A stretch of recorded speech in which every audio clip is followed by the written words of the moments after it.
In this video, I'm gonna break down the crucial steps that you need to know to master the ring muscle up so that you can impress your friends with your strength in just a few weeks.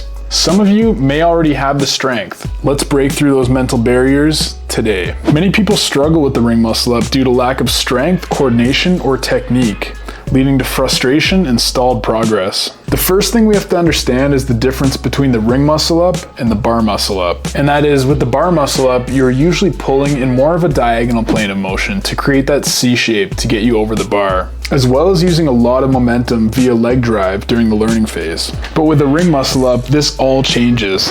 The more challenging part is that it requires more strength because you're pulling in a strict vertical plane of motion without overly relying on momentum. Don't get me wrong, there are people that use momentum to learn it, but I don't think it's necessary in this case because the advantage you have with this variation is that you don't technically need to pull yourself as high as a regular muscle up because the bar doesn't get in the way. I just want to mention though, as a prerequisite, it would help a lot if you had some experience with ring pull-ups or ring dips, being able to do 10 respectively. Step number 1 is going to be false grip. And I know if you've been around the channel for a while, I probably sound like a broken record, but false grip is sometimes the missing link for a lot of people. So tuck it away in your toolbox for later. Just a brief overview of what false grip is. The contact point on the ring is going to run diagonally across the palm of your hand from the base of your index finger down and scooping the base of your palm. Now that we've got that covered, we can begin practicing the transition.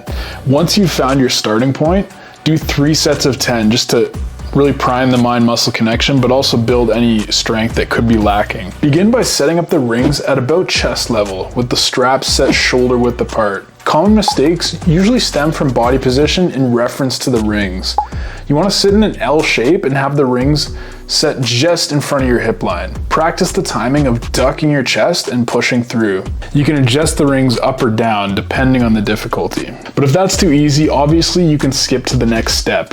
You're going to want to be standing up and setting the rings just below your chest line. Your feet should be about a foot away from the ring line. Don't let the ring line deviate forwards or backwards though, but keep in mind that when you pull, you want to keep the rings as close to your body as possible. Think about pulling to your chest. Now you should have the transition timing down pat. Let's go for it. The first muscle up we're going to go for is the knee tuck muscle up. If you have access to a high anchor point like this, you can begin in a standing position. Otherwise, we're going to start from the floor in an L position. Having a tight core is one of the most important factors in achieving this. So the knee tuck forces us to contract and aids in muscle memory. It also decreases the leverage, making it a little bit easier. Awesome, you made it this far. Now it's time for the L-sit muscle up. All of the same things apply. Remember the setup position. Rings just in front of the hip line, straps shoulder width apart. When you pull as high as you can, keeping the rings as close to your body as possible. When the time is right, duck your chest and transition to the dip. Now, here's the kicker. Be confident. You've just trained the muscle memory for the transition. You know the setup. Now before you pull, breathe, relax.